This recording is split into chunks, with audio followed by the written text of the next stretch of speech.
Como ven, este tema se refiere a los elementos arquitectónicos.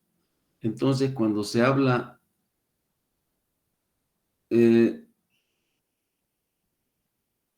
si llegaran a 100 y hubieran más personas de las 100, me avisan ya, pero si es una o dos personas, es que no puedo seguir esperando, son 15 minutos ya.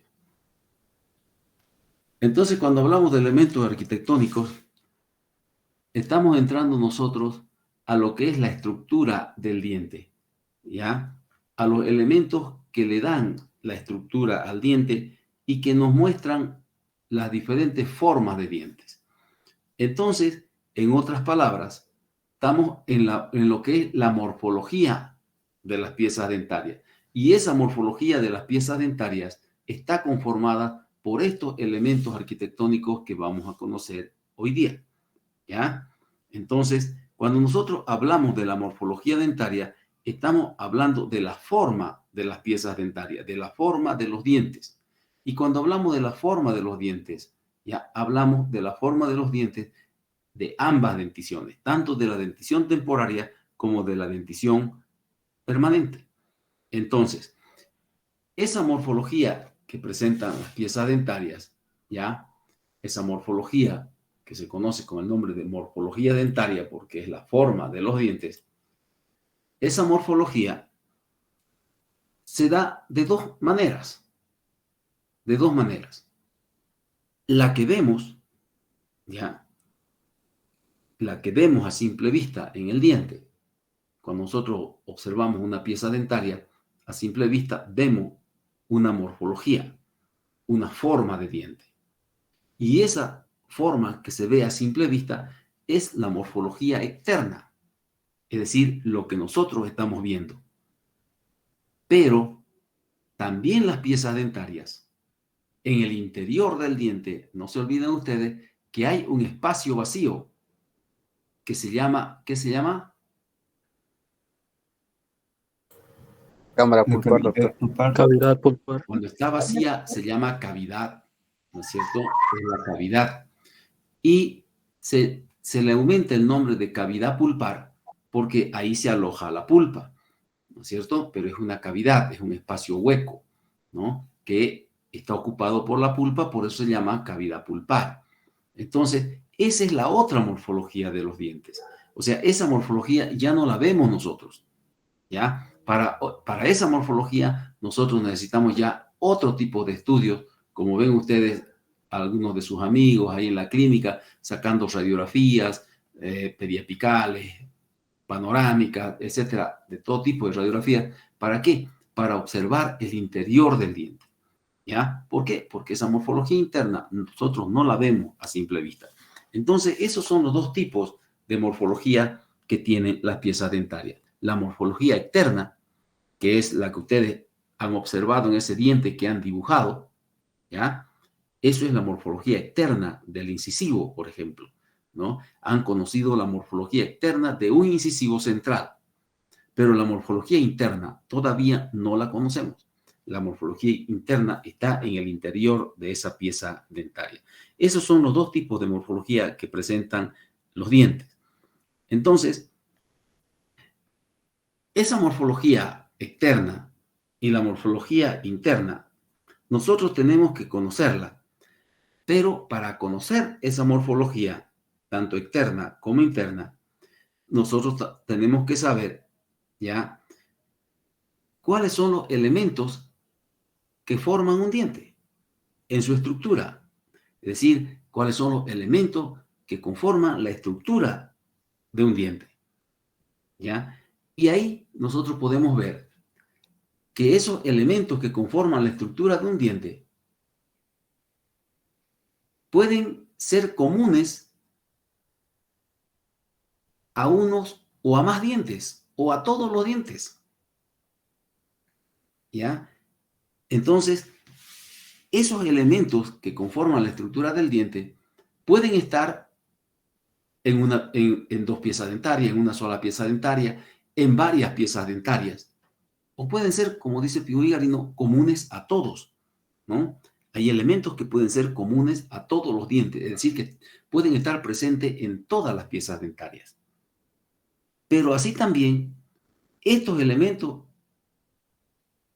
que conforman la estructura del diente pueden facilitarnos diferenciar a los grupos dentarios. ¿Me entienden? Entonces, tenemos, gracias a esos elementos que conforman los dientes, que conforman la estructura del diente, nosotros podemos diferenciar a los diferentes grupos. Podemos diferenciar los incisivos de los caninos de los premolares y los premolares de los molares. ¿Ya? ¿Por qué? Porque en algunos no tienen algunas estructuras, otros la tienen más pequeña, otros tienen en menor número. Entonces, se dan cuenta, ahí vamos diferenciando nosotros los diferentes grupos dentarios. Entonces, estos elementos arquitectónicos de las piezas dentarias están conformando la estructura, por eso se dice arquitectónico, ¿ya? Que están en la arquitectura, en la estructura de los dientes, ¿ya? Por eso se llama elementos arquitectónicos. Y gracias a estos elementos arquitectónicos, nosotros podemos reconocer las piezas dentarias. Podemos saber qué elementos están en la mayoría de las piezas dentarias o en todas las piezas dentarias, ¿no? ¿Qué otros elementos no están en algunas piezas dentarias? Y así vamos diferenciando los dientes. Así podemos diferenciar las piezas dentarias y saber a qué grupo de dientes pertenece una pieza dentaria que estemos observando. Podemos observar un incisivo y sabemos que tiene borde incisal, que tiene forma de cuña, que tiene en su estructura ese elemento anatómico llamado cuarto lóbulo, ¿no? En palatino, en cervical. Entonces estamos frente a un incisivo. ¿Se dan cuenta? Entonces, de esa forma, nosotros vamos diferenciando a los dientes. ¿Ya? Ahora, dentro de esos elementos arquitectónicos, o estos elementos arquitectónicos de las piezas dentarias, son originados por los tejidos dentarios. Son los tejidos dentarios los que originan a estos elementos arquitectónicos. Estos elementos o formaciones, ¿ya?, pueden estar combinadas. En un diente puede existir un elemento combinado con otro. En un diente puede estar en una ubicación, en otro diente puede estar en otra ubicación, pero es el mismo elemento. Entonces lo diferenciamos al diente por la ubicación en la que está ese elemento. Podemos ver su número. En algunas piezas dentarias vamos a encontrar 2 elementos, en otra encontraremos 3, en otra 4, en otra 5, y vamos conociendo qué piezas dentarias tienen 2, qué piezas dentarias tienen 3, o qué piezas dentarias tienen 4, y lo vamos diferenciando a los dientes. ¿Ya? Podemos ver el tamaño. Podemos ver que estos elementos arquitectónicos, que son originados por los tejidos dentarios, especialmente por dentina y esmalte, más por el esmalte, ¿ya? Pero en muchos casos tienen dentina. ¿Qué sucede? Puede un elemento tener mayor tamaño que el otro. Entonces sabemos y podemos diferenciar a ese diente, que ese diente tiene un elemento mayor que el otro y por eso ese diente ocupa tal lugar y se llama o recibe tal denominación o tal nombre. La forma. Vamos a ver que hay elementos que en algunos dientes son pequeños y en otros dientes son más grandes, más voluminosos, más redondeados o que cambiaron un poquito de forma pero que son los mismos elementos. La ubicación. ¿Ya? Algunas piezas dentarias tendrán algunos elementos en vestibular, otros tendrán los elementos en palatino o en lingual. Entonces, dependiendo de la ubicación donde estén esos elementos, también vamos a saber diferenciar las piezas. Figúa y Garino dice, disminuyendo, como dicen ahí, aumentando o disminuyendo los caracteres o sus características. ¿Ya? Entonces, fíjense que todos estos elementos combinados, que se modifiquen en número, tamaño, forma, ubicación, ¿ya? Pueden aumentar sus características o disminuir sus características. Al aumentar, pertenecen a otra pieza dentaria o estamos hablando de otra pieza dentaria. Si disminuyen, estamos hablando de otra pieza dentaria. ¿Se dan cuenta? Como ejemplo, tenemos, por decir, acá.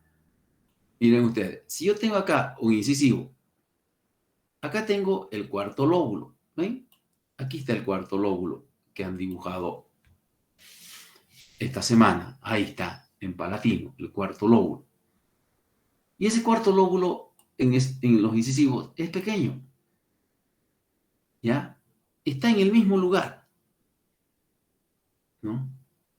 Y acá, en esta pieza dentaria, ese cuarto lóbulo ya es más grande. ¿Ven?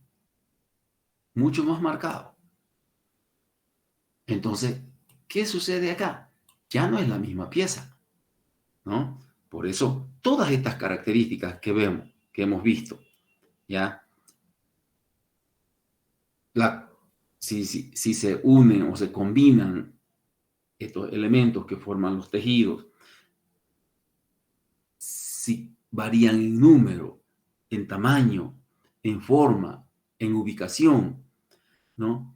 Si aumentan o disminuyen, ya nos muestran diferencias entre una pieza y otra, ¿ya? Por ejemplo, ahí ya no puede ser un incisivo, ¿no? Mirándolo de perfil, aunque no lo veamos por vestibular, si nosotros sabemos anatomía dentaria y vemos por el perfil proximal, mesial o distal, el tamaño de ese lóbulo en relación a este otro tamaño de este lóbulo, vamos a saber que este será un canino y que este será un incisivo, sin necesidad de mirarlo por vestibular y ver la diferencia también que hay. ¿Entienden? Entonces, hay formas en las que todos estos elementos nos permiten diferenciar una pieza dentaria de otra. Entonces, la combinación de los elementos que forman los tejidos, la variación en su número, pueden ser más, pueden ser menos, en su tamaño, en su forma, en su ubicación, aumentando o disminuyendo el tamaño, ya podemos diferenciar a los dientes. ¿Entendieron?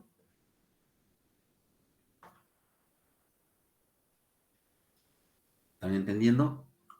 Sí, doctor. Sí, doctor. ¿Me están escuchando bien? Sí, doctor. Muy bien. Ahora, empecemos a ver cuáles son esos elementos arquitectónicos. Miren acá. Las cúspides. Primero vamos a hablar qué forma tienen las cúspides. Y miren ustedes, acá les he puesto la forma de las cúspides. No importa una media redondeada y la otra más en vértice, pero fíjense, son pirámides.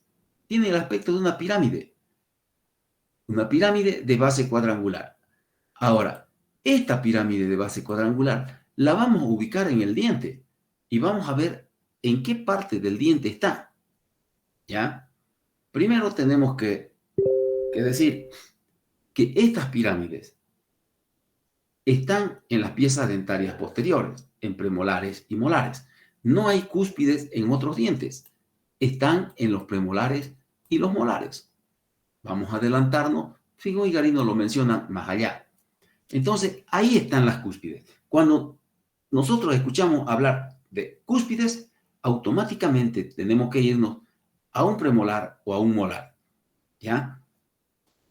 Cuando se habla de la cúspide. Ahora, ¿dónde está esta pirámide de base cuadrangular? Miren ustedes, aunque parezca mentira, van a ver lo que voy a dibujar acá. Y se van a dar cuenta de esto. Fíjense. 1, 2,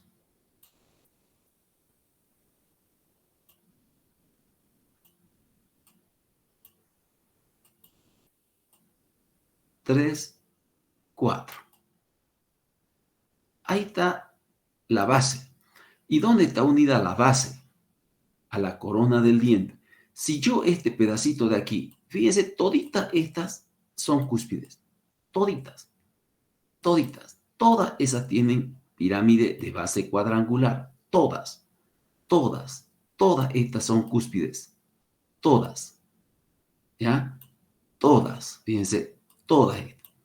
Aquí está la base. Miren, ahí, a este nivel, a este nivel. A ese nivel se unen a la corona. Si yo voy a este dibujo de acá, fíjense, esta es la cúspide, miren. Esta. Si yo lo miro por acá, el diente, esta es la cúspide. Esa. ¿Ya? Si ustedes ven acá, aquí, esta es la cúspide. Miren, esa es la cúspide. Y esta es la otra cúspide. ¿Se dan cuenta? ¿Ya? Entonces, acá yo tengo que buscar los 4 lados donde se unen al diente.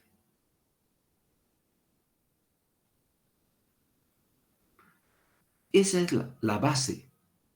La base va a ser así. Esa base está unida. ¿Ven? Esta base de aquí, de este dibujo. Pues se dice, tienen el aspecto de pirámide de base cuadrangular. Esta base. Esta base. No importa que la cúspide tenga aspecto redondeado en algunos momentos o tenga la forma de una pirámide perfecta, pero la base es cuadrangular. Y ahí está la base. ¿Miren? Así se une la base a la corona del diente. ¿Entienden? Entonces, todas estas cúspides tienen esa base cuadrangular. Y fíjense, aquí tiene un vértice. ¿Lo ven? Ese vértice es este elemento. Ese es el vértice. Ese. Aquí, este es el vértice. Este es el vértice. Este es el vértice. ¿Ven? Ahí están los vértices. Fíjense.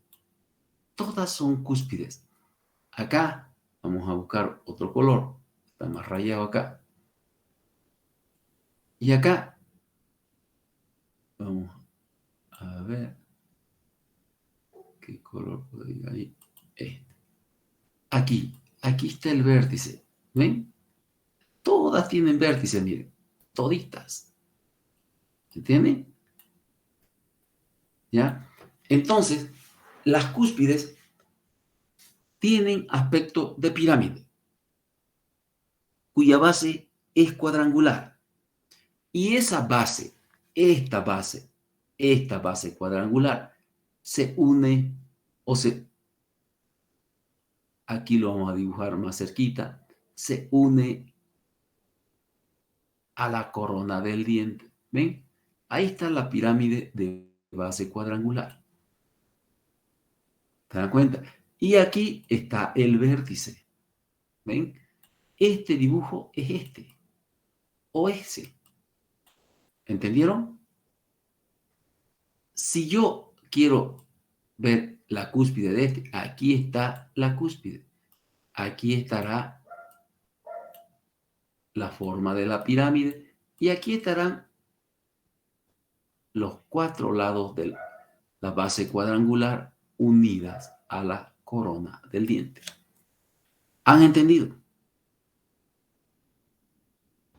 Sí, doctor. ¿Ya? Ahora, fíjense, voy a borrar esto.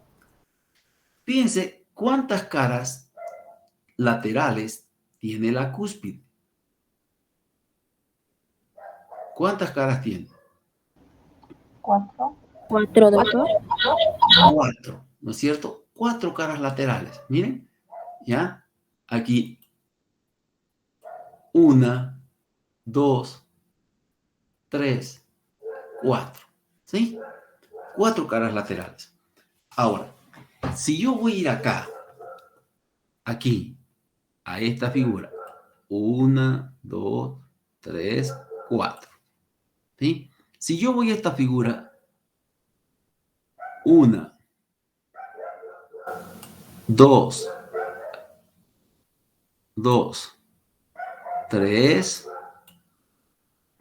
y 4. O sea que, miren, aquí hay una, aquí hay otra, y acá estarán las otras. Si yo vengo a esta figura de acá, miren, aquí tengo 1, 2. Las otras no las veo, pero están aquí. Miren, 1 y 2. ¿Ven? Y aquí están las otras 2. 4 caras laterales. Ahora, se los estoy dando con calma. Esas 4 caras laterales que tienen las cúspides se llaman facetas. ¿Ya? Cuando hablamos de facetas, estamos hablando de las cúspides de las piezas dentarias posteriores. Entonces, esas caras laterales de las cúspides se llaman facetas. Ahora, ¿qué características tienen las facetas? ¿Y hacia dónde se dirigen? Miren, las facetas las encontramos acá. Miren, 1, 2, 1, 2. ¿Qué caras son estas? Fíjense cómo es importante leer. ¿Qué caras son estas? ¿Qué caras son estas? Son caras libres, doctor. Caras libres. Muy bien. ¿Quién me contestó? ¿Quién me habló? ¿Quién me contestó? Arévalo, doctor. Arévalo. ¿De qué grupo son? No estoy en el grupo, doctor. Estoy de oyente. Ah, estás de oyente. Ya. Sí, doctor. Entonces, son las caras libres. Miren, acá les mostré hace rato, aquí hay 2 facetas. Aquí hay 2 facetas. ¿No? ¿Dónde están esas facetas? Están aquí. Están aquí. Entonces, ¿hacia qué caras hay 2 facetas? Vestibular y palatino. Vestibular, palatino o lingual. Como dijo su compañero, hacia las caras libres. Entonces, de esas caras laterales, que son 4, miren, 2 dan hacia las caras libres. ¿Ya? 2. Y las otras 2 dan hacia la cara oclusal. Miren, aquí lo vamos a ver. Esta es una faceta de la cara libre y esta es la otra. Y las otras están aquí, en la cara oclusal. ¿Ya? Miren, aquí están las otras. Ahí, aquí, aquí y aquí. Si quieren marcar aquí, también. ¿Sí? Entonces, 2 facetas dan hacia las caras libres, vestibular, palatino, lingual, y 2 facetas dan hacia oclusal.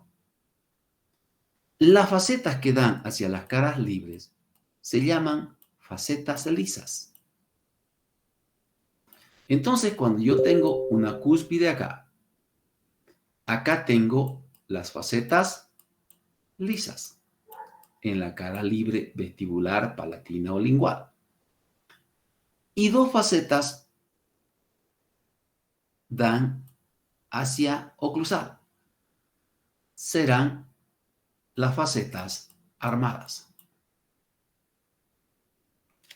¿Entendieron?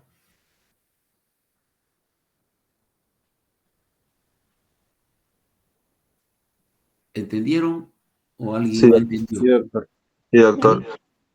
Entonces, las cúspides tienen 4 caras libres, o 4 caras laterales, perdón. ¿Ya? llamadas facetas. 2 dan hacia las caras libres, vestibular, palatina o lingual. Y 2 dan hacia oclusal.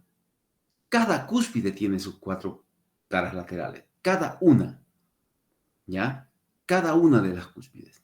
Entonces, 2 dan hacia las caras libres. Miren ustedes, aquí están las 2. Son las facetas lisas. Aquí hay 2. Son las facetas armadas. Ahora, ¿están unidas estas facetas lisas y las facetas armadas? No. Miren ustedes acá esta línea. Esta línea es importante observarla. ¿Ya? ¿Y esa línea qué es? Miren ustedes esta inclinación y este otro plano. Son los planos de las facetas libres, o mejor dicho, de las facetas lisas y de las facetas armadas. Y forman ese vértice que es una arista. Esa arista recorre la cúspide, miren ustedes, de mesial a distal. De mesial a distal. Y fíjense aquí, en todas las piezas dentarias está esa arista que recorre de mesial a distal todos los dientes. ¿Ven? Aquí yo estoy yendo de distal a mesial, pero no se preocupen, ¿ya? Va de mesial a distal, porque hay que empezar siempre de adelante hacia atrás. ¿Ven? Toda esa línea que marqué es una arista. ¿Y qué hace esa arista? Miren, esa arista está aquí, en este vértice, Esta arista está aquí, esa arista está aquí, esa arista está aquí, o si quieren desde acá, recorriendo de mesial a distal. ¿Ya?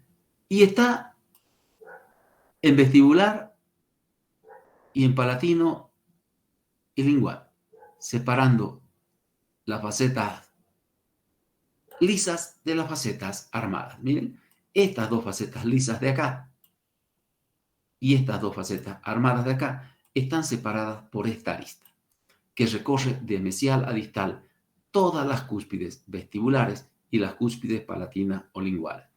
Esas facetas lisas y armadas están separadas por esta arista que recibe el nombre de arista longitudinal. ¿Entendieron? A ver, ¿cuántas caras laterales tiene la cúspide? 4. 4, ¿Qué se doctor. llaman? 2 son caras ¿Qué hacia... se llaman? ¿Qué se Caras llaman? libres. Dos facetas, Facetas. vestibular, Se llaman vestibular y palatina o lingual, que estas se denominan facetas lisas y ¿qué 2 se llaman las caras laterales? Solamente contesten eso. ¿Qué se llaman? Facetas, doctor. Facetas. Solamente es facetas. De esas facetas que conforman la cúspide, ¿qué nombre reciben? Aristas. No. ¿Qué nombre reciben ya? Las caras laterales reciben el nombre de facetas. Y esas facetas, para que lo entiendan mejor, ¿en qué lugar las encontramos? Cara libre, cara oclusal. Caras libres. 2 En las facetas caras son en libres. caras libres y 2 en caras oclusales. 2 en las caras libres y 2 en las caras oclusales. ¿Qué se llaman las que van a las caras libres? Faceta lisa. Facetas lisas. Las lisas. Y las que van a la cara oclusal, Faceta Armadas. armadas. Armadas. Esas 2 facetas forman una arista que recorre de mesial a distal todas las cúspides de los dientes premolares y molares, tanto en vestibular como en palatino lingual. Esa arista, como les decía, separa. ¿Qué separa esa arista? Las 2 facetas Las facetas. lisas y armadas. Las facetas lisas y las armadas. Cuando quieran decir 2 facetas, tienen que decir las 2 facetas lisas de las 2 facetas armadas. O si no, las facetas lisas de las facetas armadas. ¿Y cómo se llama esa arista? arista longitudinal. Arista longitudinal. Entonces, No la vayan a confundir. Ahora, fíjense ustedes lo que sucede acá. Resulta que las facetas, miren ustedes, aquí yo tengo una faceta lisa. ¿Ven? Es un plano. Y tengo otra faceta lisa en otro plano. ¿Sí? Fíjense que las dos facetas lisas forman una elevación. Miren. ¿Sí? O sea que no están unidas tampoco, sino que la faceta lisa de la cúspide más la otra faceta lisa de la otra cúspide forman un vértice y es una arista. Entonces las facetas lisas están separadas por una arista lisa. Y la faceta armada, miren acá, la faceta armada, están separadas también por una arista llamada arista armada. ¿Ya?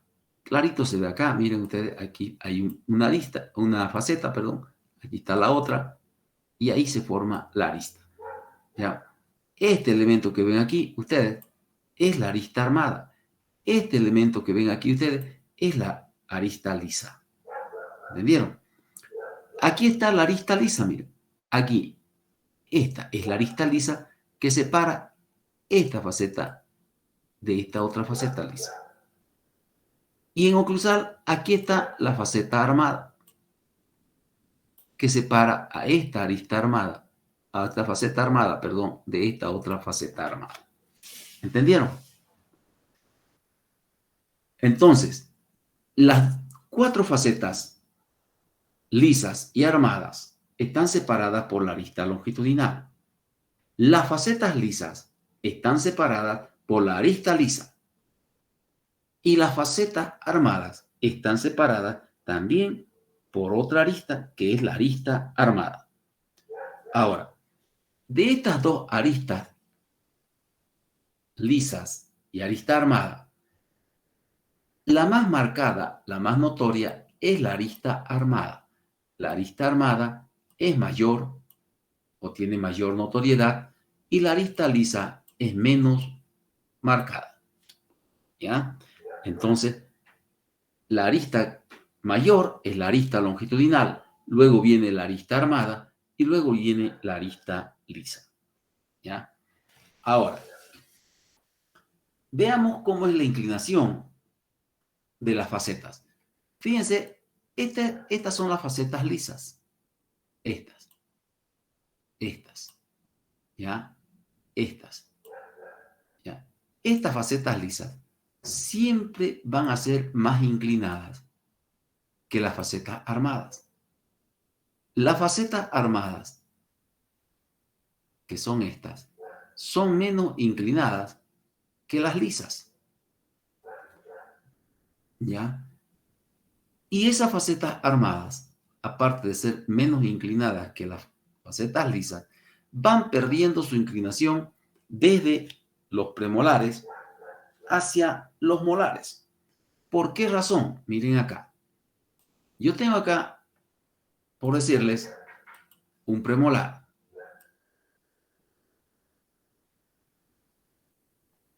Un premolar. Fíjense, las facetas lisas, perdón, no pierden su inclinación. Son tremendamente inclinadas. En este premolar, la arista armada es donde la encontramos con mayor inclinación, especialmente en la cúspide vestibular. ¿Por qué? Porque en este premolar, la cúspide vestibular ocupa 1/3 de la altura coronaria. Pero ya en el segundo premolar, miren ustedes, esa faceta armada ya va perdiendo altura. Va perdiendo inclinación. ¿Por qué? Porque las cúspides van perdiendo altura. Hasta que llegamos a los molares. ¿Ya? Y en los molares, ¿qué sucede? Yo tengo acá un molar. Como esto. un molar. Y fíjense cómo las facetas lisas no pierden inclinación, pero la faceta armada sí pierde inclinación. ¿Por qué? Porque fíjense que en el primer premolar, la cúspide vestibular ocupa 1/3 de la altura coronaria. En cambio, en los molares, segundo, tercer molar, solamente ocupa 1/5 de la altura coronaria. Entonces van perdiendo altura las cúspides y pierden inclinación las facetas armadas, al igual que la arista armada. En cambio, las facetas lisas siempre tienen esa inclinación, no pierden inclinación nunca. ¿Entendieron? Cierto. ¿Ya? Ahora, estas cúspides que estamos viendo tienen altura. Estas cúspides que hemos visto que tienen facetas, que tienen 4 caras laterales, que tienen facetas, que tienen arista longitudinal, que tienen 2 facetas lisas, 2 facetas armadas, tienen altura. Yo voy a hacer un dibujo acá para... Ustedes tienen en el libro este dibujo. En ese dibujo hay que tener un poco de cuidado y es lo que ustedes no tienen porque no les gusta mucho leer. Por eso les digo que esta materia es bastante complicada. Pero les voy a hacer este dibujo aparte. Y entonces las cúspides tienen esto que se llama altura cúspidea. ¿Ya? Esta altura cúspidea, a la que Tillman la llama también altura anatómica. Entonces, cuando se habla de altura cúspidea, estamos hablando, según Tillman, también de la altura anatómica. ¿Y cuál es esa altura cúspidea o altura anatómica?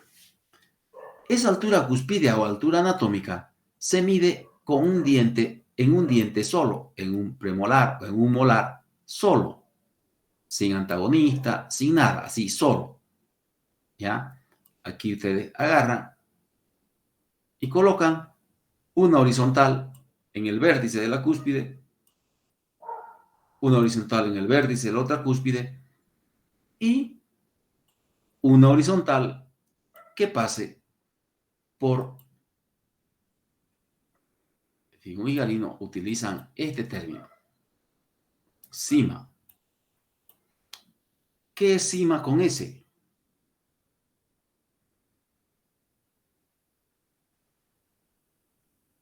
¿Qué es cima con S?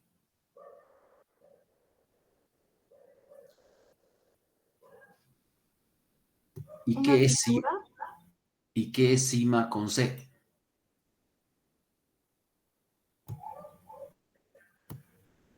Cima con ese sería fisura, Sería una fisura. una fisura. ¿Quién más sabe algo?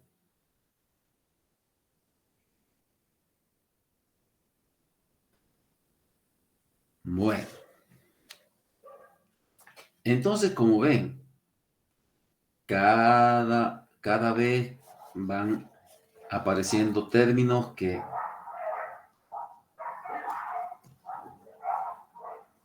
para que ustedes vean. ¿Conocen el mataburro ustedes? Sí. ¿Qué se llama el mataburro? Diccionario, doctor. Diccionario, Se llama, doctor. ¿no? Es para que ustedes vean lo que les dije durante la semana que termina.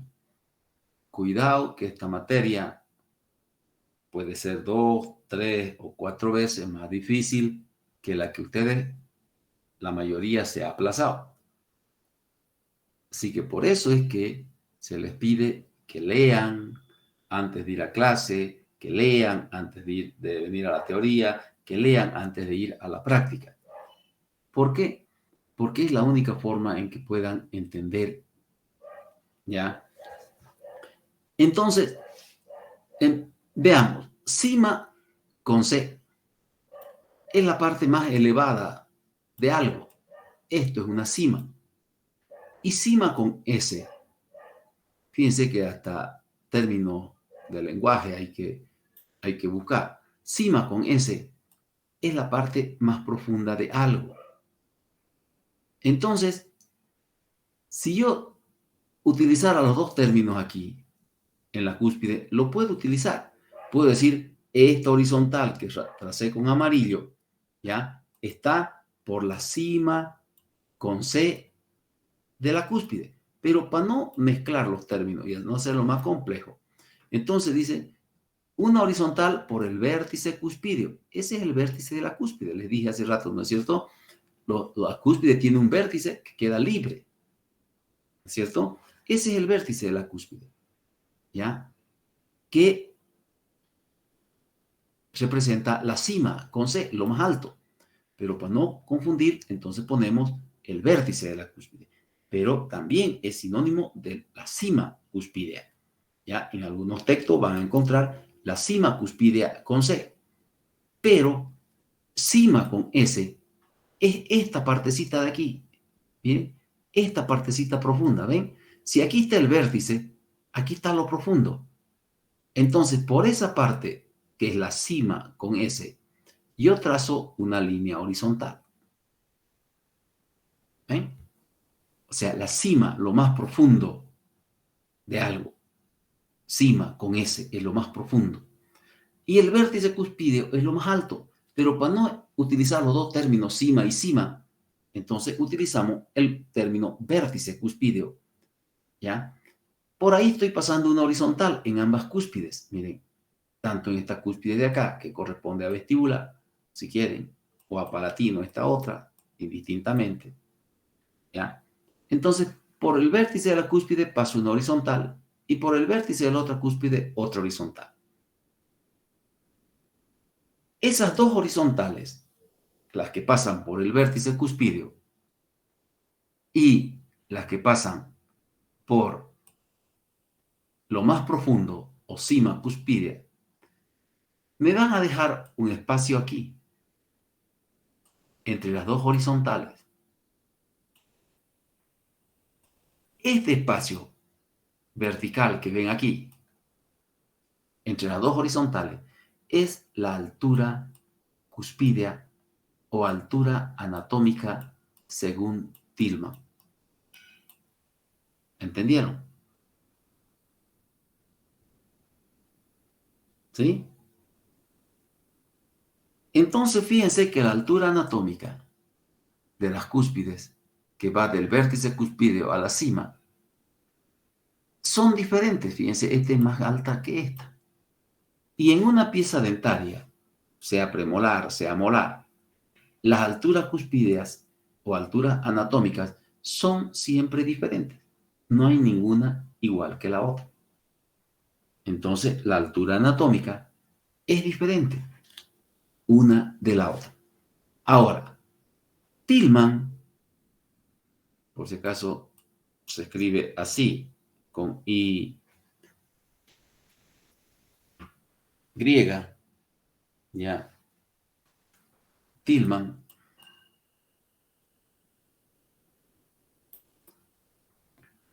también nos dice que las cúspides tienen una altura geométrica. Pero, ¿qué sucede con la altura geométrica? ¿Ya? ¿Qué sucede con la altura geométrica?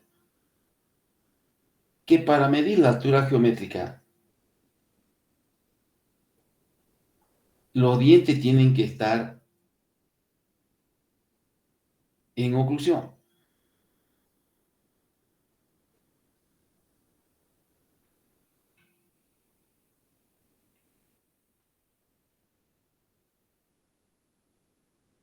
¿Se dan cuenta? Ahorita la que hemos medido era en un diente solo. Ahora, Tillman nos muestra la altura geométrica y dice que hay que medir la altura geométrica con los dientes en oclusión.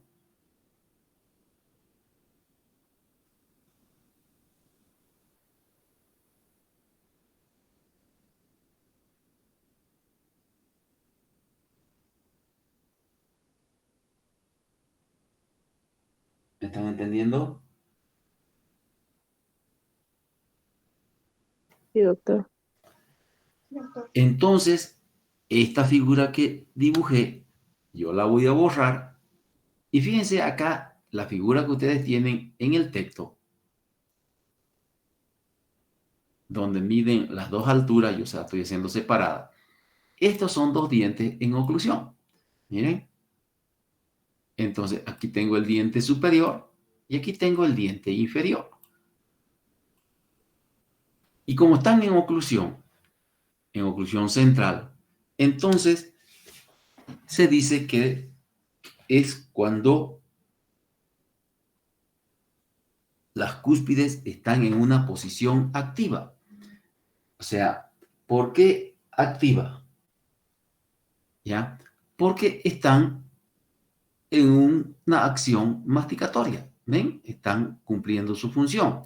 Entonces, para que las cúspides estén así, en contacto una con la otra, es porque los dientes están en oclusión.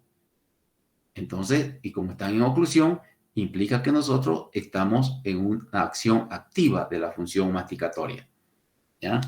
Ahora, los dientes están en oclusión, están en una posición activa, es una oclusión central o céntrica. ¿Ya? ¿Y qué buscamos? No sé, ¿quieren que se los haga aquí en el dibujo que tienen en el libro? Este es el diente superior. Este es el diente superior y este es un molar inferior. ¿Ya? Este es un molar superior y este es un molar inferior. Entonces, ¿cómo se mide la altura geométrica? ¿Ya? Como ven, los dientes, como les decía, están en función. Yo busco el vértice de las dos cúspides homólogas antagonistas. Miren, tengo esta cúspide acá, que es la vestibular del superior. Homóloga, ¿por qué? Porque acá tengo la cúspide vestibular del inferior. Y busco el vértice de esta cúspide también. ¿Ven? ¿Entendieron? Fíjense, el vértice de la cúspide del molar superior, que es la vestibular del molar superior, con su homóloga, el vértice de la cúspide del molar, de la cúspide vestibular del molar inferior. Son homólogas porque son vestibulares, las dos. Entonces ya ubiqué el vértice de las dos cúspides de los dos dientes en oclusión. ¿Qué hago? Trazo una horizontal, miren. Trazo una horizontal que va por el vértice de la cúspide vestibular inferior y trazo otra horizontal por el vértice de la cúspide vestibular superior.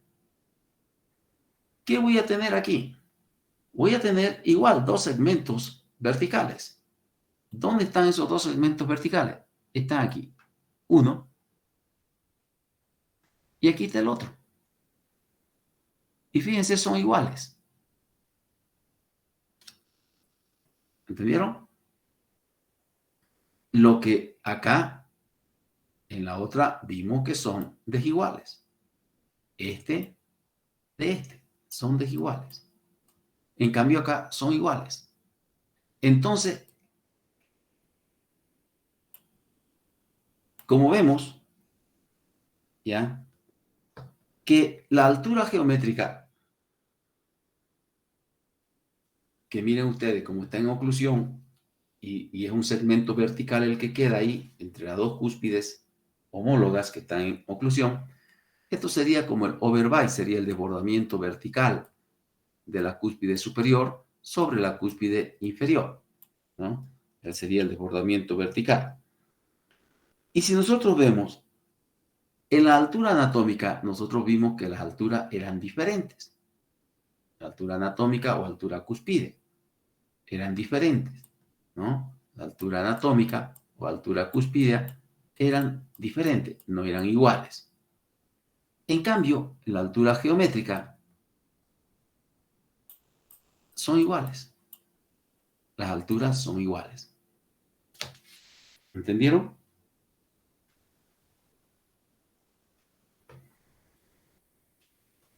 ¿Han entendido? Sí, doctor. Sí, doctor. Ahora, este autor,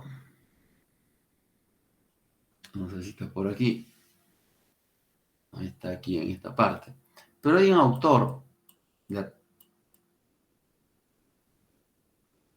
Hanau.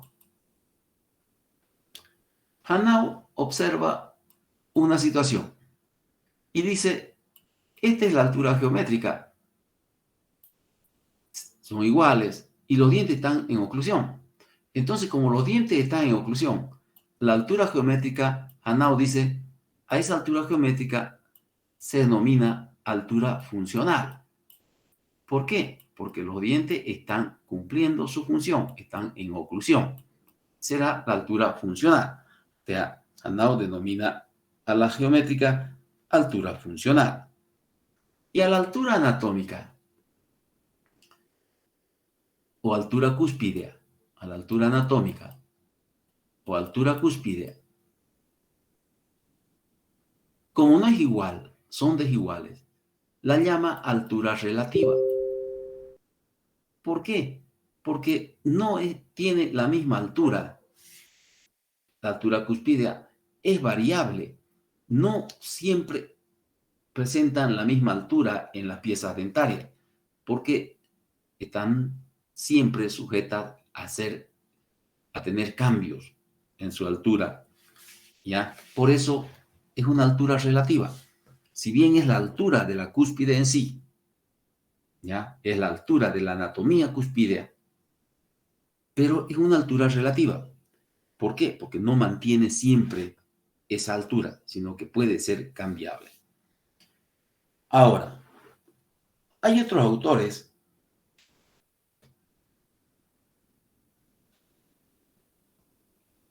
antes de ir y pasar a eso, les vuelvo a repetir, las cúspides son exclusivas de premolares y molares.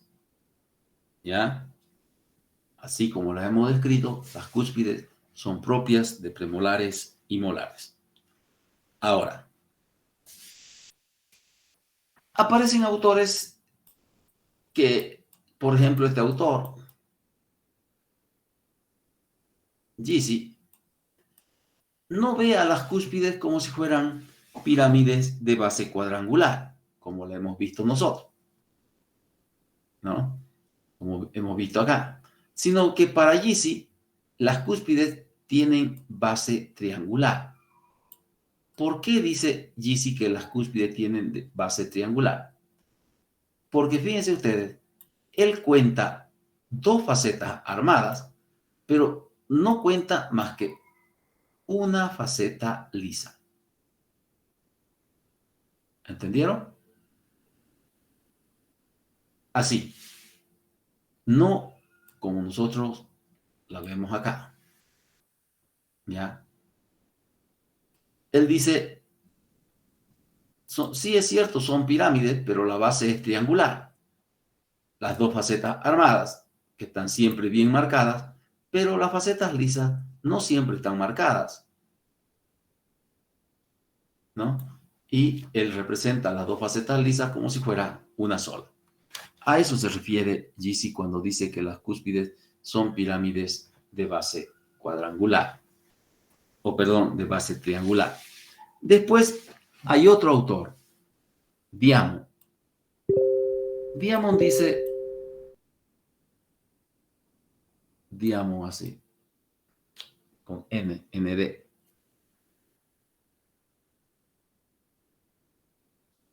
Dice que entre las cúspides hay algunas que poseen forma de bulbo. Un bulbo es un abultamiento, ¿no? Un bulbo es un abultamiento que no tiene una forma definida. ¿Ya? ¿Y por qué Diamond menciona esto? Diamond menciona esto por lo siguiente. ¿Ya? Resulta que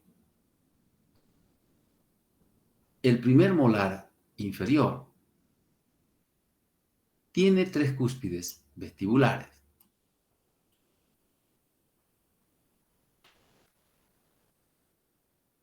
el primer molar superior tiene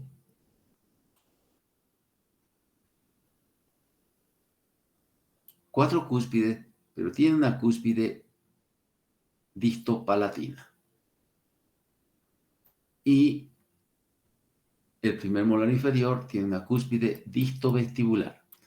Esta cúspide distovestibular del primer molar inferior, la cúspide distopalatina del molar inferior, del primer molar superior, perdón, y la cúspide lingual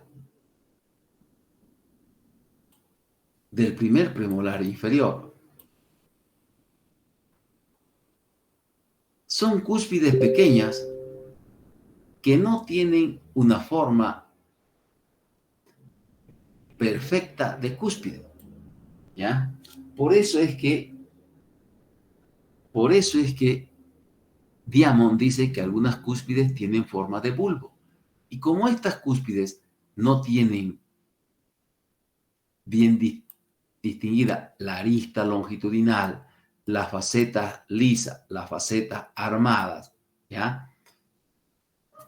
Tienen un poco de una forma redondeada. Por eso es que Diamond dice que en algunas piezas dentarias hay cúspides o que hay cúspides que se parecen a bulbos, ¿ya? Y en esas tres piezas dentarias podemos encontrar esas cúspides. ¿Entendieron? Así que no hay nada que no se pueda entender. Ahora, estas cuatro figuras que ven acá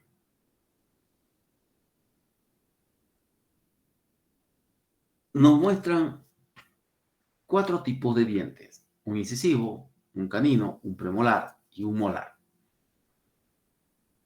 Algunas personas, algunos libros, al canino lo consideran como un diente bicuspídeo, porque tienen el espolón o cingulum aquí bien desarrollado, tienen el borde incisal acá y consideran la cara oclusal esta superficie palatina.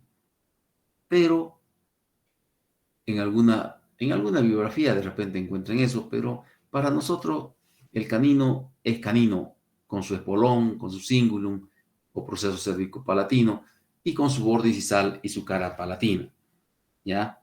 No es un diente que tenga dos cúspides. Pero ¿qué sucede y por qué lo quieren considerar así? Porque miren ustedes, vamos a ir a observar esto. Este diente tiene tres lóbulos de desarrollo, como hablamos cuando hablamos de los incisivos. Tres lóbulos de desarrollo aquí en vestibular y un cuarto lóbulo acá en palatino. Este es el cuarto lóbulo, ¿ya? O proceso cervical, que también se llama. Está en palatino, en cérvico palatino o en cérvico lingual, si fuera inferior. Ahora, ¿qué sucede con esa porción de los dientes? Esta porción, que es el cuarto lóbulo en los incisivos o proceso cervical, es el que evoluciona, es decir, es el que va cambiando de forma y de tamaño. En los incisivos centrales, fíjense que el tamaño del cuarto lóbulo es pequeño. En los incisivos laterales, ya si yo tengo acá un incisivo lateral visto por palatino, yo tengo ya un cuarto lóbulo un poco más desarrollado, de mayor tamaño, ¿ya? Entonces, en el incisivo central es pequeño, en el incisivo lateral ya es ligeramente de mayor tamaño. ¿Qué sucede en el canino? En el canino, este cuarto lóbulo deja de ser el cuarto lóbulo y se transforma en lo que conocemos como el espolón, cingulum, proceso cérvico-palatino o, para algunos autores, una pequeña cúspide. ¿Ven? ¿Quién va cambiando y quién va evolucionando? El cuarto lóbulo. Miren, en el central, en el lateral y en el canino. Este cuarto lóbulo, en el primer premolar, aumenta de tamaño. ¿Ya? Y casi, y mejor dicho, pero no alcanza, casi alcanza, pero no alcanza el tamaño de vestibular. Aquí en vestibular, el premolar todavía tiene sus 3 lóbulos de desarrollo. Y fíjense cómo el palatino es un solo lóbulo el que va creciendo. Miren, el cuarto lóbulo, el espolón cingulum, 1. Y aquí, ¿en qué se transforma en el primer premolar? En una cúspide. Entonces ya tenemos una cúspide, si bien no tan desarrollada, pero ya es una cúspide. Esa es la forma de este elemento aquí. Una cúspide. Un solo lóbulo que se transformó en cúspide. ¿Ya? Pero en el primer premolar, para que lo diferencien mejor, en el primer premolar, fíjense que la cúspide palatina, que lo que era el cuarto lóbulo, el espolón, ahora es la cúspide palatina. Pero en el primer premolar no alcanza el tamaño de la cúspide vestibular. En el segundo premolar superior ya alcanza el tamaño de la cúspide vestibular. La alcanza en el segundo premolar. Alcanza. Alcanza. En los molares, fíjense ustedes, esta cúspide palatina, que ya no es una, son 2, esta cúspide palatina, y en los molares inferiores, las cúspides linguales, son mayores que las vestibulares. Miren, esta es más pequeña que esta. Entonces, fíjense cómo la porción palatina o lingual de los dientes va evolucionando, y esa porción palatina o lingual de los dientes es la que por su evolución nos da las diferentes formas dentarias. ¿Entendieron? ¿Ya? Entonces, la forma de las piezas dentarias depende exclusivamente de la evolución, del cambio que se da en la parte palatina o lingual de los dientes. ¿Por qué? Porque acá miren ustedes, crece el cuarto lóbulo, se transforma en cúspide y automáticamente aparece la cara oclusal.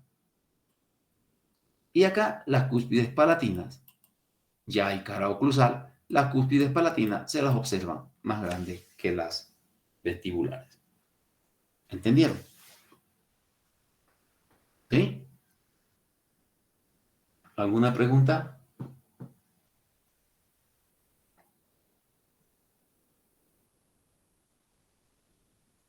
¿Alguna pregunta?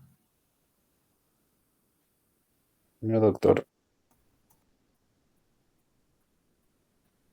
¿Todo se está entendiendo? Sí, doctor. Muy bien. ¿Se sigue escuchando bien o hay alguna falla? Se escucha bien, doctor. Se escucha bien, doctor. ¿Sí?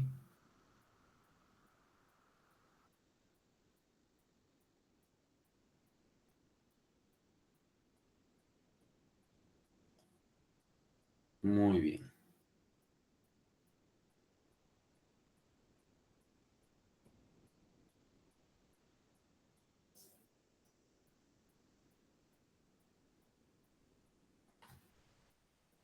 Pasamos entonces a otro elemento arquitectónico, que son los tubérculos supernumerarios. Aquí también hay otra vez se mete este término.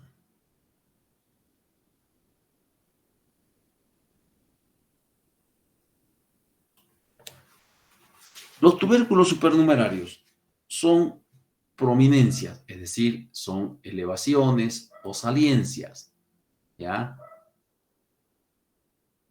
¿Dónde encontramos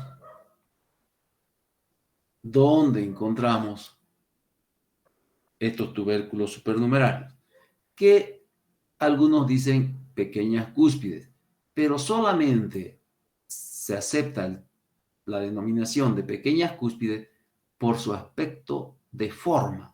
Solo eso, porque a veces tienen el aspecto similar a una pequeña cúspide, pero de cúspide no tienen más nada, ¿ya? Sino que a veces tienen una pequeña formita ahí y que le da similitud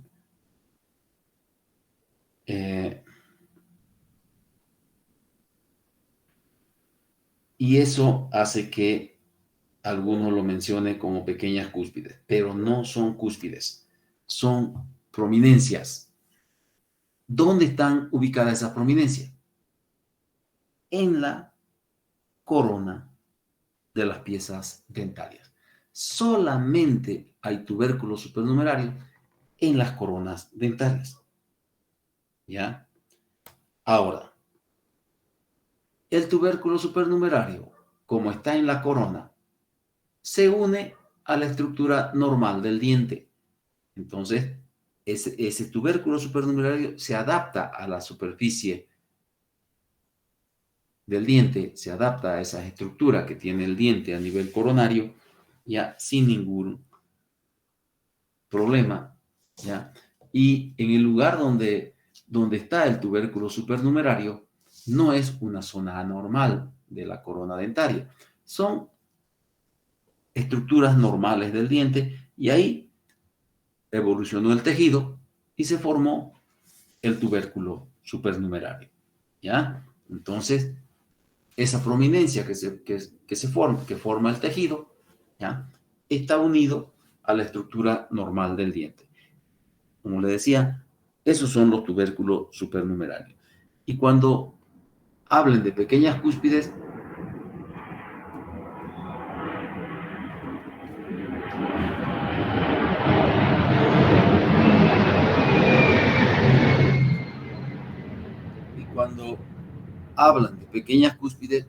es por la similitud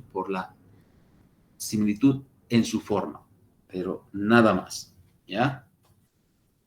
Ahora, ¿qué tamaño tienen los tubérculos supernumerarios?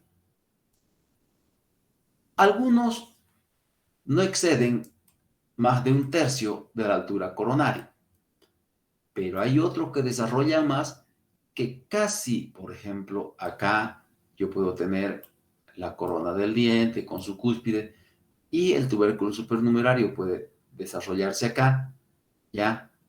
Hay algunos tubérculos supernumerarios que casi alcanzan la altura de las cúspides, pero por más grandes que sean, no son cúspides, ¿ya? Entonces, tienen altura variable, pueden variar desde 1/3 de la altura coronaria, generalmente ese es el tamaño más normal, pero pueden aparecer algunos más desarrollados que casi alcanzan la altura de las cúspides en los molares, ¿ya? Pero no son cúspides, ¿ya? Ahora, ¿qué sucede con estos tubérculos supernumerarios cuando se unen a la estructura del diente? Yo acá, por ejemplo, tengo un molar y los tejidos que conforman este molar formaron un tubérculo supernumerario. Este tubérculo supernumerario puede estar aquí.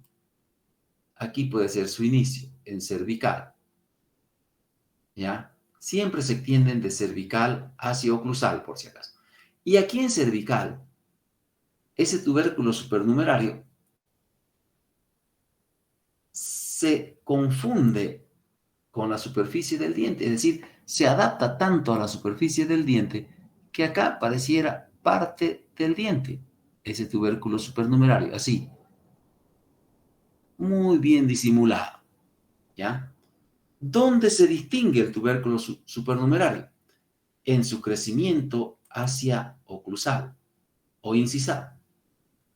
Entonces, si bien se adapta lo cervical y se hace innotoria la unión del tubérculo supernumerario con los tejidos en cervical, pero hacia oclusal, ahí es que el tubérculo supernumerario lo podemos observar y podemos reconocer. ¿Por qué? Porque el tubérculo supernumerario crece de cervical hacia oclusal y puede tener tres formas de encontrarlo. Divergente, así miren, es decir, que sobresale de la superficie coronaria. Y así lo podemos observar sobresalido, ¿no? Sin ningún problema, bien reconocido, ¿sí? Y paralelo, es decir, que aquí hay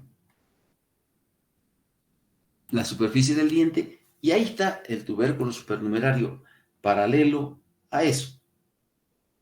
Entonces, no hace abultamiento.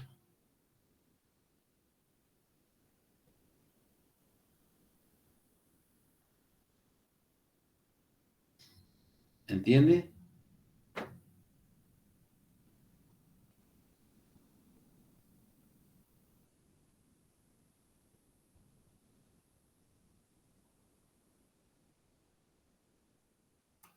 ¿Me están entendiendo?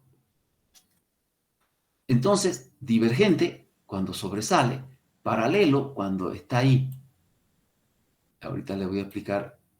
Y convergente. Convergente es cuando se va como si estuvieran metiéndose a la corona del diente. Y cuando se va convergente, como introduciéndose a la corona del diente, en lugar de encontrar sobresaliencia, encontramos una pequeña fosita, ¿no? Encontramos una pequeña fosita. Ahí. Ahora, vamos a distinguir, voy a explicarles un poquito cómo distinguirlo mejor. Entonces acá, la forma más fácil de observarlo es cuando son divergentes, porque sobresale de la superficie del diente. Cuando son paralelos, hay una rugosidad, un engrosamiento del tejido de esmalte en el lugar donde debería estar la prominencia. Ya es grueso, medio rugoso el tejido de esmalte ahí. Y cuando es convergente, como les decía, es un punto o un pequeño surquito que se ve en la superficie del diente, ¿no? Entonces, esas son las tres formas. ¿Entendieron? Sí, doctor. ¿Sí? Y doctor, cuando es paralelo, ¿cómo podemos distinguir? Por eso, hay un engrosamiento y hay una rugosidad ahí cuando es paralelo. Pero ahorita les voy a explicar cuando hablemos de uno de los tubérculos que son comunes en los dientes, ¿ya? Entonces, hay tubérculos que están en los dientes y que nosotros tenemos que saber dónde están. Y cuando no están, tenemos que observar qué pasó. ¿Me entienden?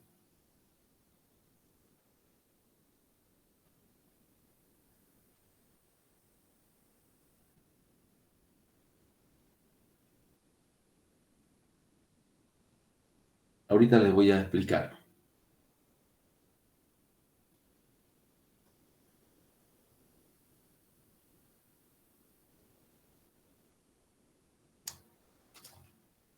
Miren ustedes.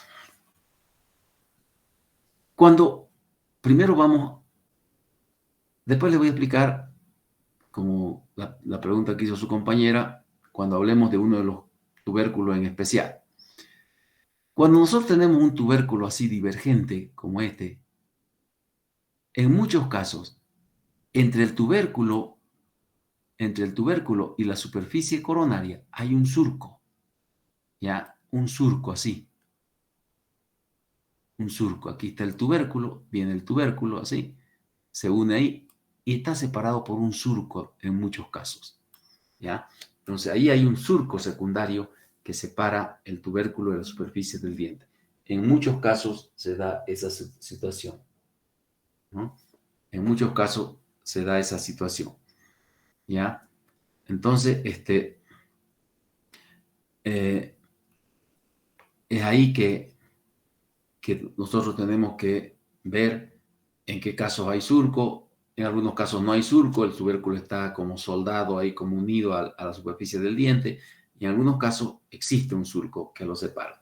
Ese surco siempre va a ser cóncavo hacia cervical o hacia apical. Ahora, veamos qué sucede acá. ¿Dónde encontramos tubérculo? Tubérculo encontramos en los molares, muy exclusivo de los molares. En los incisivos, especialmente superiores. En los incisivos superiores. En los caninos, más en el superior que en el inferior, pero en sí, en ambos se puede dar. ¿Ya? Entonces, molares, incisivos superiores y caninos, superior e inferior. ¿Dónde no encontramos casi nunca tubérculos supernumerarios? En los premolares inferiores y en los incisivos inferiores. ¿Ya? Entonces,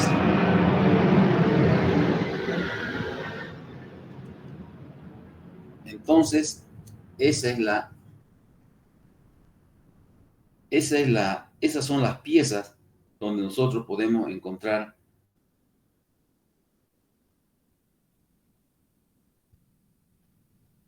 los tubérculos supernumerarios. ¿Ya? Ahora,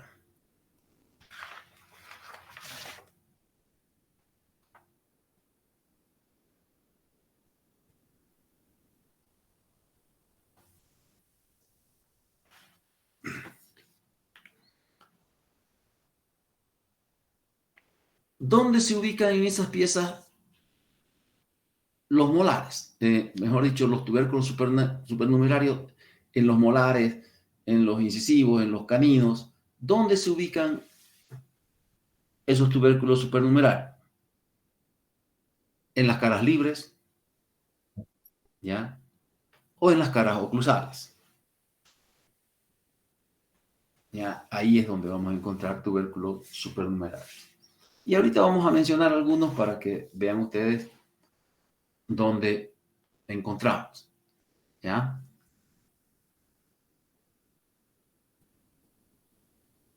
Veamos ahora.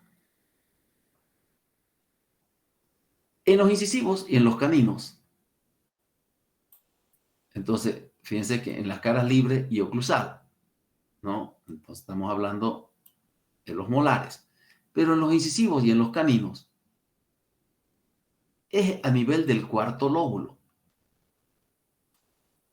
A nivel del cuarto lóbulo o a nivel del espolón del canino. Este cuarto lóbulo puede a veces tener una transformación, un crecimiento así, y entonces es por la formación de un tubérculo supernumerario. ¿Ya? En los molares, generalmente en las caras libres y en las caras oclusales, y en los incisivos y caninos, por lo general es a nivel del cuarto lóbulo o proceso cervical o espolón, ¿ya? De esas piezas dentales. Y aquí entramos a conocer algunos tubérculos. El tubérculo de Zuckerkandl. Este tubérculo de Zuckerkandl es famoso y siempre lo van a encontrar. Pero ¿dónde se lo encuentra? En la dentición temporaria. ¿En qué pieza? En esta pieza. O en estas piezas. En los primeros molares temporarios. Tanto superior como inferior. ¿Ya? Ahí encontramos el tubérculo de Zuckerkandl. Este tubérculo de Zuckerkandl es constante. Es simétrico. Es decir, tiene el mismo tamaño en los molares inferiores. Tiene el mismo tamaño en los molares superiores también tendrá el mismo tamaño. ¿Entendieron? Por eso es simétrico. Siempre está ahí. Ahora, ¿en qué parte está? Miren, este es el tubérculo de Zuckerkandl. ¿Ven? Este abultamiento que ven aquí. Miren, esto. Ese abultamiento. Esa prominencia. Aquí es mesial. Aquí también es mesial de este diente. Aquí es distal de este diente y acá es distal de este diente. ¿Se ve con amarillo lo que escribo? Sí, doctor. Sí, doctor. Entonces, fíjense en qué ubicación está. Miren, ¿qué se llama esta línea que separa la corona y la raíz? Cuello. La línea cervical, La doctor. línea cervical o cuello anatómico, ¿no? La línea cervical ahí. Entonces, está en cervical. Esta cara es una cara libre. ¿Ya? Es la cara libre vestibular. Entonces, está en vestibular y en cervical. ¿Y cerca de qué cara? ¿De qué otra cara?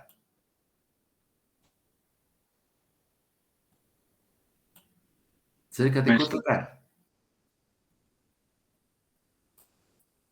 Gran misión, doctor. Hacia mesial, ¿no es cierto? Entonces, el tubérculo de Zuckerkandl está ubicado en vestíbulo mesio-cervical de los primeros molares temporarios. Cuando se dice primeros molares temporarios, incluye superiores e inferiores. ¿Ya? Ese tubérculo de Zuckerkandl es constante. Siempre está ahí. Luego tenemos el tubérculo de Carabelli. Miren ustedes, este es el primer molar superior. La figura está girada. Ya acá es vestibular.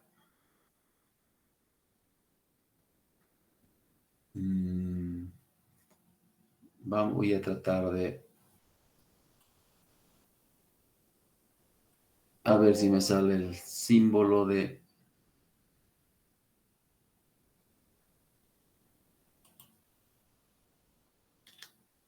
El símbolo de giro. No hay.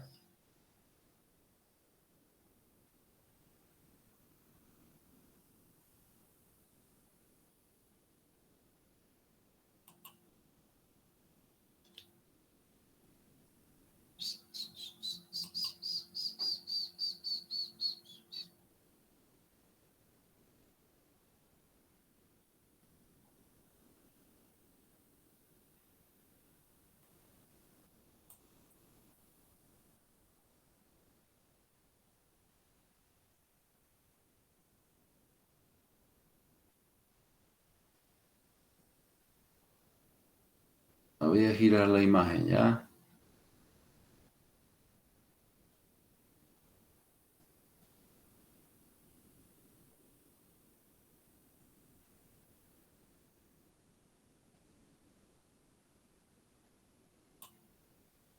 Ya.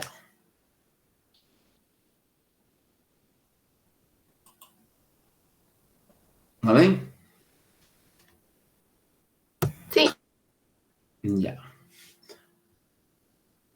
Vamos a ubicarnos primero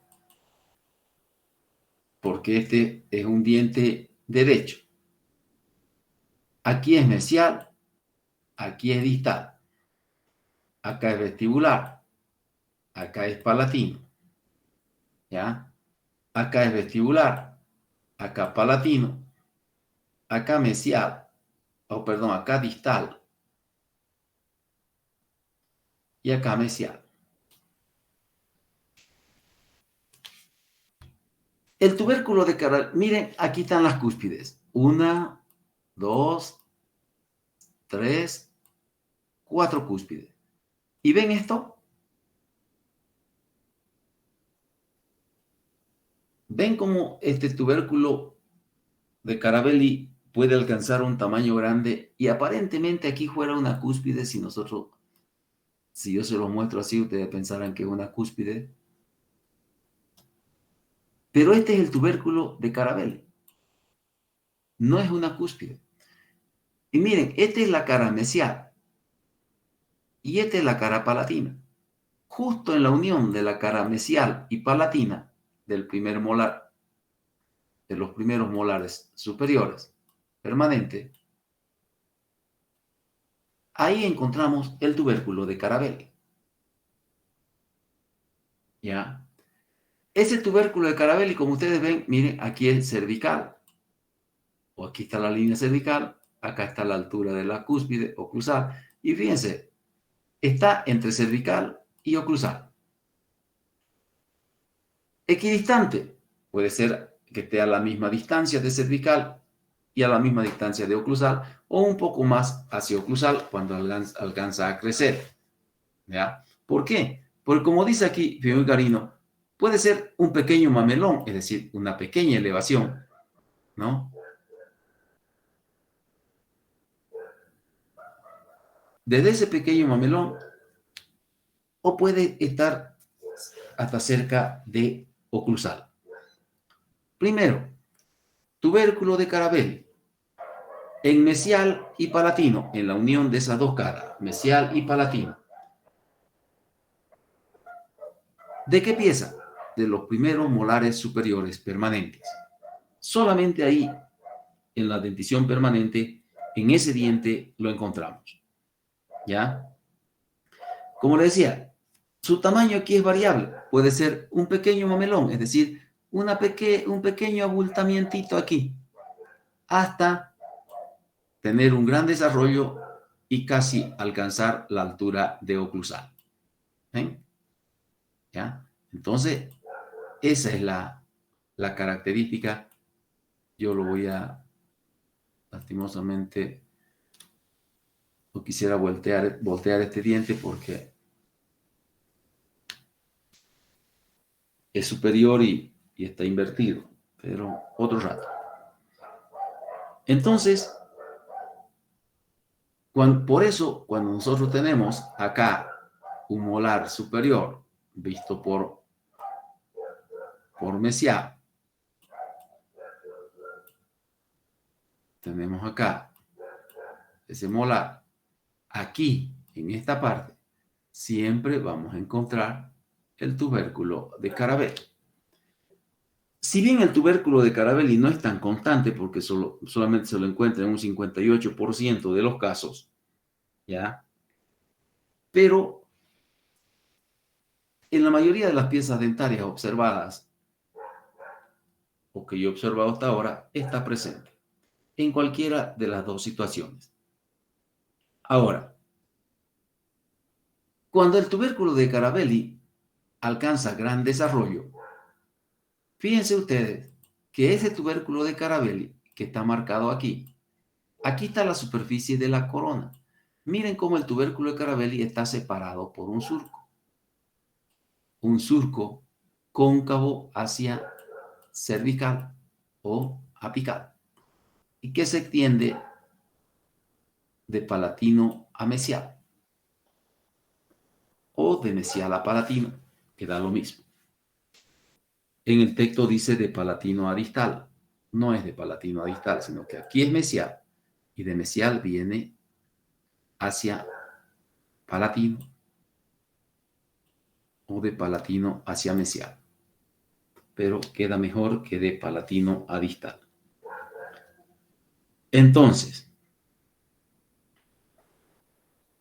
¿qué sucede con este tubérculo de Carabelli? El tubérculo de Carabelli puede estar así, separado por un surco, cuando es tremendamente grande. Pero, ¿qué sucede cuando el tubérculo de Carabelli es paralelo a la superficie coronaria? Aquí en ese lugar van a encontrar ustedes una tremenda rugosidad, un engrosamiento del tejido de esmalte, rugoso. ¿Ya? Y cuando es convergente, ustedes van a encontrar en ese lugar un puntito así, una fosita, o un pequeño surco, así. Esas son las tres formas en que pueden encontrarlo el tubérculo de Carabelli. Cuando es paralelo a la superficie coronaria, pero conocen ustedes que ahí debería estar el tubérculo de Carabelli, ustedes observan bien. Si no hay la prominencia, observan bien. Si está el puntito, es que es convergente y se introdujo hacia la corona. Pero si no hay el puntito, raspen con el explorador y van a ver que en esa parte el tejido es rugoso y grueso. ¿Entendieron? Sí, doctor. Ahora, este tubérculo de Carabelli tiene una característica muy importante. Resulta que el tubérculo de Carabelli lo podemos encontrar en la dentición temporaria. ¿Por qué? Porque los segundos molares temporarios tienen características de similitud con el primer molar permanente. Y son tan parecidos el primer molar superior temporario con el primer molar superior permanente, que estos segundos molares superiores temporarios presentan el tubérculo de Carabelli. ¿Ya? Según estos dos autores, el tubérculo de Carabelli, según Lambrosé, está en un 80% en el segundo molar superior temporario, y según Zuckerkandl, porque Zuckerkandl es un investigador, por si acaso, él descubrió el tubérculo de Zuckerkandl, por eso le puso el nombre de tubérculo de Zuckerkandl. Según Zuckerkandl, está en un 90% de los casos. O sea que el segundo molar superior temporario siempre tiene el tubérculo de Carabelli. ¿Entendieron? Ahora, hay otros tubérculos que son un poco más raros. Se los denomina tubérculos inconstantes. Esos tubérculos inconstantes son el tubérculo de Volk. La verdad que son raros. Después de muchos años, yo el otro día en una boca observé el tubérculo de Volk. El tubérculo de Volk, ¿dónde lo encontramos? En mesiovestibular o en mesial y vestibular de los segundos y terceros molares superiores. Ya, ese es el tubérculo de Volk. Y también el otro tubérculo inconstante es el tubérculo de Traviani. El tubérculo de Traviani está en palatino y distal de los molares superiores. Ya, en la unión de la cara palatina y distal. Ahí estará el tubérculo de Traviani. Cuando dice los molares superiores, quiere decir que en todos los molares superiores, primero, segundo y tercero. Ahora, miren ustedes, ¿por qué el tubérculo supernumerario no puede ser una cúspide? Solamente se lo menciona como cúspide por su forma. ¿Por qué? Porque la cúspide de un diente tiene esmalte, ¿ya? Tiene dentina y tiene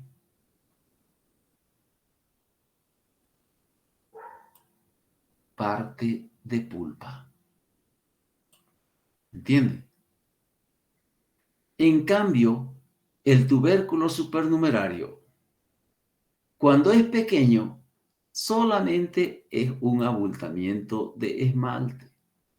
Cuando es muy grande,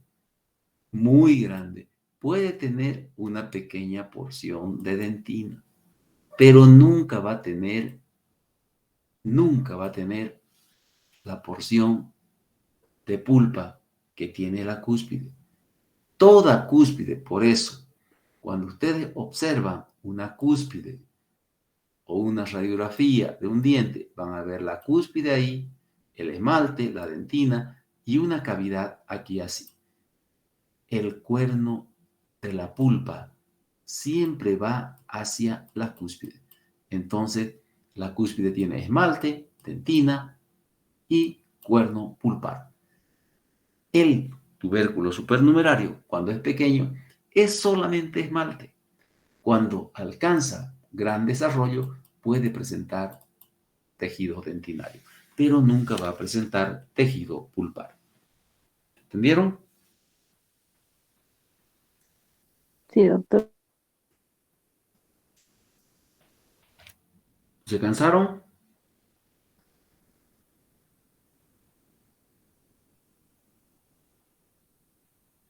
A ver, ¿están flojos o están valientes?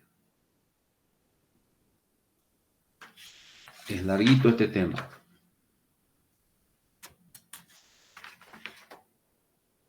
¿Ah? ¿Cómo fue? ¿Se cansaron? Es sueño, doctor.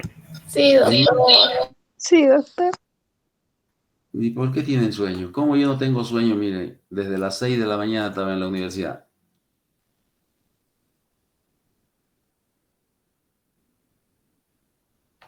Ya. ¿Están de acuerdo en...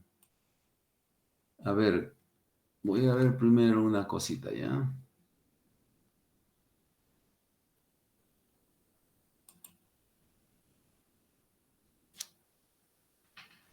No hemos llegado a 100. ¿Están de acuerdo en pasar una hora el domingo?